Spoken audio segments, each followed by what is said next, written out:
तो दोस्तों आज मैं एक्सप्लेन करूंगा हाल ही में ही रिलीज हुई एक काफी डिफरेंट टाइप की हॉरर सुपरनैचुरल ब्रिटिश मूवी को, जिसका नाम है ड्रेन्ड। मूवी काफी इंटरेस्टिंग है, काफी बढ़िया है, आपको देखने में काफी ज्यादा मजा आएगा। और मैंने हाल ही में ही डोमिनियन ऑफ डार्कनेस फिल्म को एक्सप्लेन किया है। इनकेस अगर आपने मिस कर दिया है जाकर देख लीजिए, उसका लिंक आपको नीचे डिस्क्रिप्शन पिन कमेंट में मिलेगा। इंडोनेशियन हॉरर है, रियल स्टोरी पर आधारित है। तो चलिए अब बिना किसी देरी के चलते हैं सीधा वीडियो की तरफ। तो मूवी की शुरुआत में हम रिया नाम की एक लेडी को देख पाते हैं जो कि एक बूढ़े आदमी का खून पी रही होती है, क्योंकि रिया असल में एक वैम्पायर थी। एनीवेज इसके बाद हम थॉमस को देखते हैं जो कि एक स्केच आर्टिस्ट बनना चाहता है और उसका वर्क भी काफी अच्छा है, लेकिन कोई उसकी आर्ट पसंद नहीं करता। खैर फिर हम थॉमस की माँ को देख पाते हैं जो कि एक जॉन नाम के पेस्ट कंट्रोलर को डेट कर रही है, लेकिन थॉमस को ये बिल्कुल नहीं पसंद है। इनफैक्ट उसे जॉन भी नहीं पसंद। अब रात को थॉमस अपने दोस्त दानियो के बार में जाता है और वहाँ पर वो रिया को देखता है। थॉमस को रिया से पहली नजर में प्यार हो चुका था और रिया अंदर डांस कर रही थी और वो भी थॉमस के पास आती है। रिया थॉमस को रोमानियन में कहती है कि उसने थॉमस का हार्ट फील किया है। ये बोलकर वो वहां से चली जाती है, जिसके बाद थॉमस भी घर जाकर सो जाता है। खैर अगली सुबह जब थॉमस उठता है तो वो अपने घर में जॉन को देखता है और उसके होने से थॉमस को बिल्कुल भी अच्छा नहीं लगता। बस इसके लिए वो दानियो के पास चला जाता है। अब थॉमस वहां पर दानियो से रिया के बारे में पूछता है। वो बताता है कि ना रिया के पास मोबाइल है और ना ही कोई इंस्टाग्राम अकाउंट है। दानियो सीधे सीधे थॉमस को उसको भूल जाने के लिए कहता है। इसके बाद थॉमस अपने घर जा रहा होता है और थॉमस की माँ उसको बताती है कि जॉन थॉमस से डिनर के वक्त कुछ बात करना चाहता है। अब खाना खाते समय जॉन थॉमस को ये बताता है कि अब से थॉमस घर पे नहीं बल्कि घर से दूर एक अपार्टमेंट में रहेगा। अब थॉमस ये सुनकर काफी गुस्सा हो गया था, लेकिन वो कर भी क्या सकता था। खैर अगली सुबह जॉन थॉमस को शहर के एक अपार्टमेंट में लेकर जाता है। जॉन थॉमस को कुछ पैसे भी देता है। खैर अब जब रात को थॉमस एक ग्रोसरी स्टोर से सामान लेकर बाहर निकल रहा था, तब उसे बाहर एक भिखारी दिखाई देता है। थॉमस उसे कुछ पीने के लिए देता है और वो उस भिखारी के हाथ पर बाइट मार्क्स को नोटिस करता है। खैर वो भिखारी थॉमस को ये कहता है कि वो उन्हें सूखा निचोड़ लेते हैं, यानी कि खून पीते हैं और पता भी नहीं लगने देते। खैर थॉमस उस पर इतना ध्यान नहीं देता, सोचता है कि वो पागल है। खैर तभी दानियो थॉमस को कॉल करके बताता है कि रिया बार में आई है और थॉमस बिना देर किए जल्दी से भागकर बार में चला जाता है। वहां पर थॉमस रिया को देखता है और उसके पास जाता है, लेकिन रिया किसी और लड़के के साथ वहां पर आई हुई थी। अब इन सब से थॉमस काफी ज्यादा एम्बेरस्ड फील करता है, जिसके बाद में वो अपने अपार्टमेंट में जाता है। अब जैसे ही थॉमस घर के अंदर जाने वाला था, वहां पर रिया आ जाती है और थॉमस उसे अंदर इनवाइट करता है। जैसे ही वो दोनों घर के अंदर जाते हैं, लाइट बंद हो जाती है और जब थॉमस लाइट ऑन करता है तब तक रिया बेड पर लेट गई थी। अब ये सब देखकर जल्दी से थॉमस रेडी होकर वापस आता है और वो दोनों कुछ नहीं करते और बस सो जाते हैं। अब आधी रात को थॉमस देखता है कि रिया थॉमस के बाजू से खून पी रही थी। ये देखकर थॉमस बहुत डर जाता है और बाथरूम में जाकर छिप जाता है। ऑब्वियस सी बात है, कोई लड़की आपका इस तरह से खून पिएगी तो आप डर ही जाओगे। खैर अब रिया बाहर से ये बताती है कि उसके बाइट मार्क्स बहुत जल्दी हील हो जाएंगे और होता भी ऐसा ही है। खैर अब रिया अपना नंबर छोड़ने के लिए पूछती है, जिस पर थॉमस मान जाता है। जिसके बाद रिया वहां से निकल जाती है। अब उसके जाने के बाद में थॉमस बाहर आता है और वो सो जाता है, यानी कि ऑब्वियस सी बात है, खून पिलाने के बाद में उसे कमजोरी सी फील हो रही थी। खैर अब जब वो सुबह उठता है तो उसे लगता है कि रिया के काटने की वजह से वो भी वैम्पायर बन चुका था और वो धूप में जल जाएगा,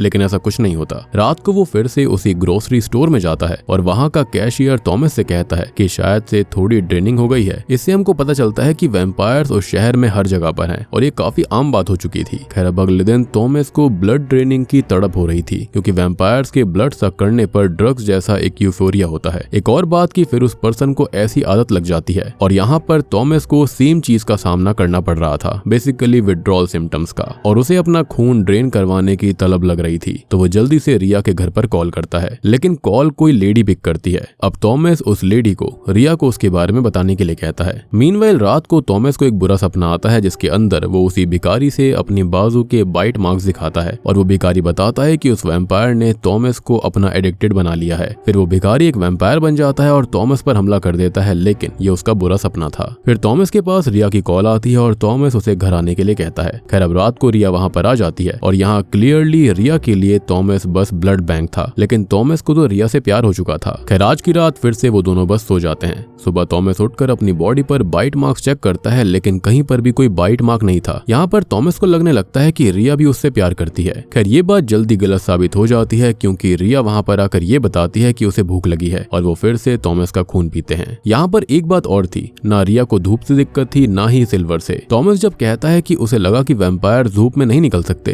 तो रिया कहती है कि थॉमस मूवीज बहुत ज्यादा देखता है। रिया बताती है कि फुल मून वाली रात में वो कंट्रोल खो देती है। वो यही बताती है कि वो वैम्पायर कैसे बनी। वैम्पायर बनने के लिए उसने एक वैम्पायर का हार्ट यानी कि दिल खाया था। खैर इन सब के बाद में रिया थॉमस को लेकर जाती है और उसे खाना खिलाती है, और ऐसा वो इसलिए कर रही थी क्योंकि जो खून रिया ने सुबह पिया था वो उस खून को पूरा करना चाहती थी। जितना जल्दी हो सके उतना ज्यादा बढ़िया रहता, क्योंकि वो थॉमस का खून फिर से चखना चाहती थी। लेकिन ऑब्वियस सी बात है कि आप अपने ब्लड बैंक को पूरी तरह खत्म नहीं कर सकते, उसे रिफिल करना पड़ता है। खैर अब घर जाते टाइम रिया बताती है कि उसे घर जाना होगा अपने ओल्ड मैन के पास जिसके साथ वो वहां पर आई है। असल में वो वही मूवी की स्टार्टिंग वाले ओल्ड मैन की बात कर रही थी जिसका वो खून पी रही होती है। वो ओल्ड मैन रिया का पुराना लवर है और रिया भी कई सौ साल की है। खैर अब वो वहां से निकल जाती है और थॉमस भी कुछ दिन बाद जॉब इंटरव्यू देता है, लेकिन काम नहीं मिलता। थॉमस अब जब ट्रेन से घर आ रहा होता है तो वो वहां पर एक लेडी और उसके लवर को देखता है, और लड़की की बाजू पर बाइट मार्क्स थे, यानी कि वैम्पायर्स हर जगह पर फैले हुए हैं और लोग उन्हें अपनी मर्जी से अपना खून देते हैं, बेसिकली एडिक्शन की तरह। और यहाँ पर ये जो वैम्पायर्स है ना,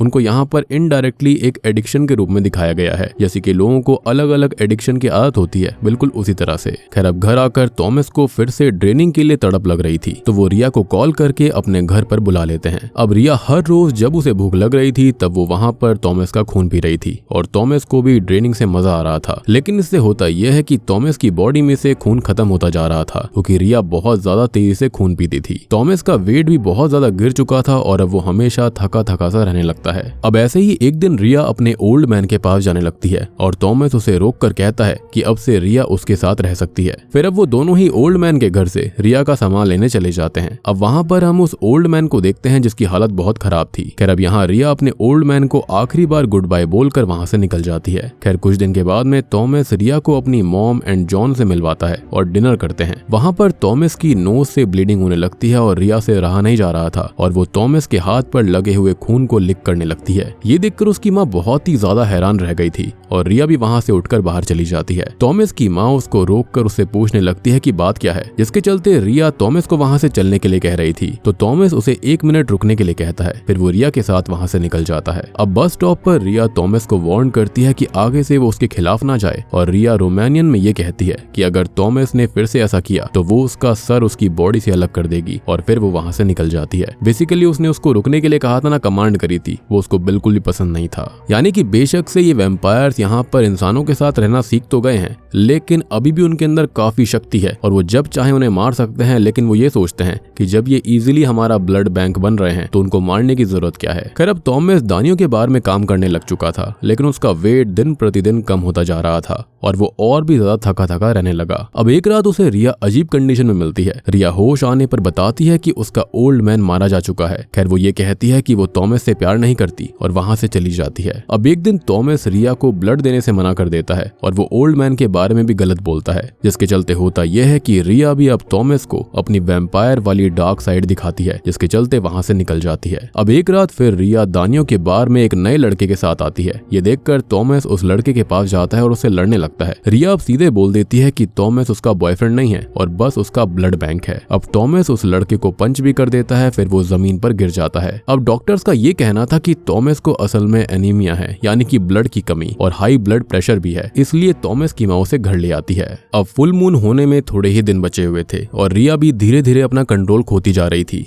अब एक रात थॉमस भी जॉन के टॉन्ट से गुस्सा होकर खूब शराब पीता है और ऊंची आवाज में म्यूजिक प्ले कर देता है। फिर उसके बाद वहां पर जॉन आता है जो कि थॉमस से वाइन की बोतल मांगता है, लेकिन वो उसको वाइन की बोतल नहीं देता, तो जॉन उससे छीनने की कोशिश करने लगता है, लेकिन उल्टा थॉमस उस पर वॉमिट कर देता है और बेहोश हो जाता है। अब अगली सुबह जॉन भी वहां से चला गया था। जब तक थॉमस ठीक नहीं हो जाता, जॉन थॉमस के अपार्टमेंट में जा रहा था, लेकिन वहां पर रिया जॉन को जान से मार देती। थॉमस को भी जॉन की फिक्र हो रही थी, तो वो अपने अपार्टमेंट में जाता है और वहां पर उसे जॉन की डेड बॉडी मिलती है। जी हाँ, और घर के बाहर उसे रिया मिलती है जो कि उस पर हमला कर देती है। रिया उसे अपने साथ हवा में उड़ा ले जाती है और वो उसकी नेक पर काट लेती है, लेकिन थॉमस रिया से फाइट फाइट करता है और रिया थॉमस को नीचे गिरा देती है। अब थॉमस जल्दी से घर पर वापस आता है और वो अपनी माँ को बताता है कि रिया असल में एक वैम्पायर है, ना कि कोई नॉर्मल लड़की। लेकिन उसकी माँ को इस बात पर भरोसा नहीं था। ऊपर से वहाँ पर रिया भी आ जाती है और वो घर की विंडोज तोड़ने लगती है। पहले थॉमस की माँ पुलिस को कॉल करती है, फिर वो सीधे ही डाइनिंग रूम में जाती है और रिया को वहाँ से जाने के लिए कहती है। लेकिन रिया यहाँ पर थॉमस के दिमाग में घुसकर उसे हर्ट करने लग गई थी। फिर रिया थॉमस की माँ को खींचकर बाहर लेकर जाती है और ऊपर से उसे नीचे फेंककर मार डालती है। फिर वहाँ पर पुलिस आती है और थॉमस उन्हें वैम्पायर वाली कहानी बताता है, इसलिए पुलिस उसे मेंटल इंस्टीट्यूशन में ही डाल देती है। ऑब्वियस ये बात है, इन बातों पर कौन यकीन करने वाला था। खैर वहाँ भी रिया उसके दिमाग के साथ खेल रही थी। बेसिकली वो उसके साथ कनेक्टेड थी, तो वो डॉक्टर से बोलकर खुद को सेडेटिव्स पर लगवा देता है। फिर एक दिन पुलिस ऑफिसर्स थॉमस के पास में आते हैं और बताते हैं कि थॉमस आजाद है, क्योंकि उन्हें उसके खिलाफ कोई भी एविडेंस नहीं मिला कि थॉमस ने ही वो खून किए थे।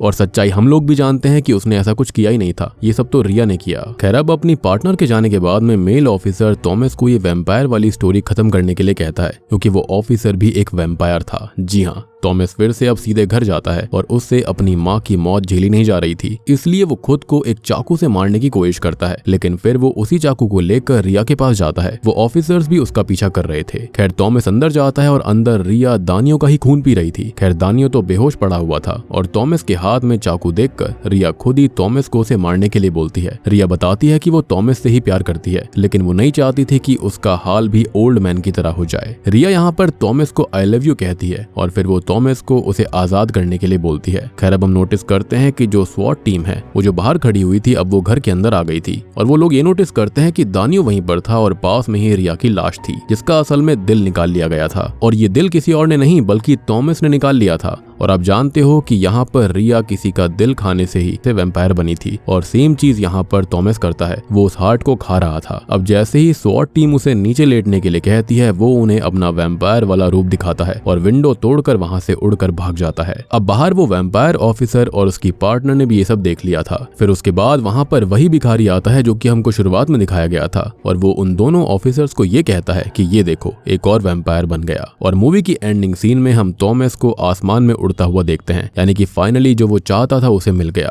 और अब मेरे ख्याल से उसे रिग्रेट करने के लिए और बहुत कुछ सोचने के लिए बहुत लंबा समय उसके पास में था। और बूम, इसी के साथ में द ड्रेन्ड मूवी यहीं पर खत्म हो जाती है। तो दोस्तों ये थी द ड्रेन्ड फिल्म की कहानी। तो देखो इस मूवी के अंदर सभी वैम्पायर मूवी वाले जो फैक्ट है ना, उनको बिल्कुल ही नकार दिया गया है, बिल्कुल इनवैलिड कर दिया गया है। इस मूवी के अंदर वैम्पायर धूप, सिल्वर, हार्ट स्टैबिंग इन चीजों से नहीं मरते, ना ही उनके काटने से कोई वैम्पायर बनता है। वो अपनी इच्छा से ही मर सकते हैं। ह्यूमन सब खुद अपनी मर्जी से उनको खून दे रहे थे। तो डायरेक्टर्स ने इस मूवी के अंदर बाकी वैम्पायर मूवी से अलग कुछ करने की कोशिश करी गई है और वो यहाँ पर काफी सक्सेसफुल भी हैं, क्योंकि मूवी काफी इंटरेस्टिंग लगती है देखने में। तो आप इस मूवी को जाकर एक बार देखिएगा जरूर, आपको देखने में काफी ज्यादा मजा आएगा। यानी कि जो रिया थी वो इनडायरेक्टली थॉमस को स्टार्टिंग से ही खुद से दूर रखना चाह रही थी। उसने ये भी कहा था कि उसने उसके दिल की आवाज सुनी है, यानी कि वो स्टार्टिंग में ही समझ गई थी कि उसको उसे देखते ही पहली नजर में प्यार हो गया था। एंड आई बिलीव कि रिया को भी प्यार हो चुका था, लेकिन वो जानती थी कि जो उसका पास्ट लवर था उसका क्या हाल हुआ था। उसके चलते वो नहीं चाहती थी कि सेम हाल उसका भी हो जाए, इसलिए उसने थॉमस को खुद से दूर किया था। लेकिन अल्टीमेटली थॉमस उससे दूर नहीं रह पाया। अब अंत में शायद से थॉमस ने यही सोचा होगा कि रिया को खुद के अंदर जिंदा रखने का एक ही तरीका है कि वो उसे मारकर उसके दिल को खा ले, जिसके चलते वो उसको अपने अंदर जिंदा रख सकता है। और सेम चीज उसने करी और वो खुद ही वैम्पायर बन गया था। और हाँ, यहाँ पर ये जो मूवी है वो खाली वैम्पायरिज्म या फिर ब्लड सकिंग के ऊपर नहीं है, बल्कि ये उन एडिक्शंस के ऊपर है जो कि इंसानों को लग जाती है और वो उनको आसानी से नहीं छोड़ पाते जब तक वो उनकी जान ना ले ले। तो यहाँ पर ये जो रिया है ना, वो उसी एडिक्शन को दर्शाती है। तो उम्मीद करता हूँ कि आपको ये रोमांटिक वैम्पायर ब्रिटिश फिल्म पसंद आई होगी। पसंद आई है तो वीडियो को लाइक कर दीजिए। चैनल के ऊपर नए हैं तो सब्सक्राइब कर लेना, अदरवाइज आप काफी ज्यादा इंटरेस्टिंग मूवीज को और सीरीज को मिस कर दोगे। और अगर आपने अभी तक Dominion of Darkness Indonesian horror exorcism film को नहीं देखा है तो जाकर देख लीजिए, उसका लिंक आपको नीचे पिन कमेंट में मिलेगा। बहुत ही ज्यादा बढ़िया फिल्म है वो। तो मैं आप सबको मिलता हूँ अगली वीडियो के साथ में, तब तक के लिए